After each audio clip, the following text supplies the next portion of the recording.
હાલો આજે આપણે બનાવવાનો છે મસાલા રોટલો। તો મસાલા રોટલો આપણે બટેકાનો મસાલો બનાવવાનો છે। આપણે ગેસને ચાલુ, એની અંદર નાખીશું આપણે એક પાવડું તેલ। તેલ ગરમ થઈ ગયું છે તો એમાં નાખીશું જીરું। જીરું નાખીશું, હિંગ નાખીશું, પછી લીલા મરચાંની કટિંગ કરી છે એ નાખીશું, મીઠો લીમડો નાખીશું, હળદર નાખીશું, ધાણા જીરું નાખીશું અને આપણે નાખીશું મરચું। હવે નાખીશું એમાં બટાકા। આપણે બટાકાને બાફીને આપણે કમ્પ્લીટ કરી દીધા।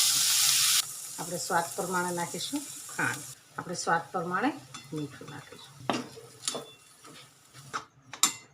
આપણે રોટલો બનાવવાનો છે તો રોટલો બનાવવા માટે આપણે મીઠું નાખીશું, પાણી નાખીશું। આપણે બાજરીનો લોટ લીધો છે તો આપણે એને સાળી લેવાનો। આપણે લોટને સાળી લઈશું ત્યાં સુધી આપણે તાવડીને ગરમ થવા મૂકી દઈશું। આપણે રોટલો બનાવવાનો છે અને મસાલાવાળો રોટલો બનાવવાનો છે તો આપણે હવે આને મોળી લેવું।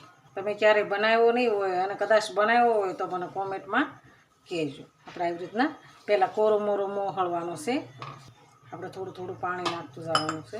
થોડું થોડું પાણી નાખશું ને એટલે આપણો લોટ સરસ કહણાઈ જાય અને રોટલો ફાટે નહીં અને એક સરખો બને છે। થોડું થોડું પાણી નાખતું જવાનું અને આપણે માપનો લોટને કહણી લેવાનો। આ વધારાનો હોય એને આપણે સાઈડમાં લગાડી દેવાનો। જેટલો રોટલો ઘડવો હોય ને એટલો જ લોટને કહણી લેવાનો છે। જેમ કહણશો ને એમ સરસ લોટનો રોટલો થશે।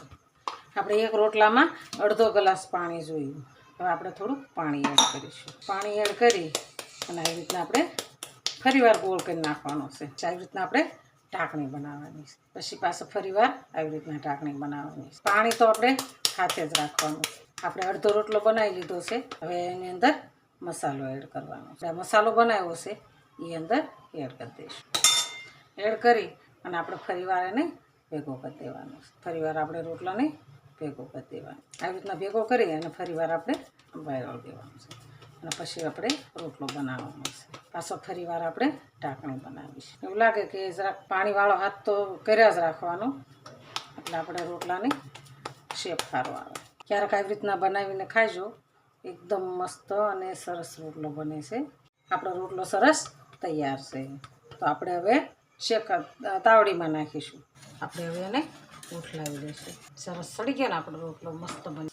આપણે એને ફરીવાર જોઈ દઈશું। કાસો હોય એ બાજુ આપણે નાખી દેવાનો। આપણે મસાલા રોટલો સરસ તૈયાર છે તો આપણે એને ખોલી લીધો। ખોલીને આપણે માખણ એડ કર્યું છે તો માખણ આપણે અંદર નાખ્યું છે। હાલો ખાવા।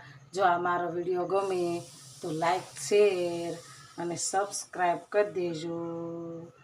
રાધે રાધે। આપણે હવે રોટલાને દહીં સાથે ખાઈશું।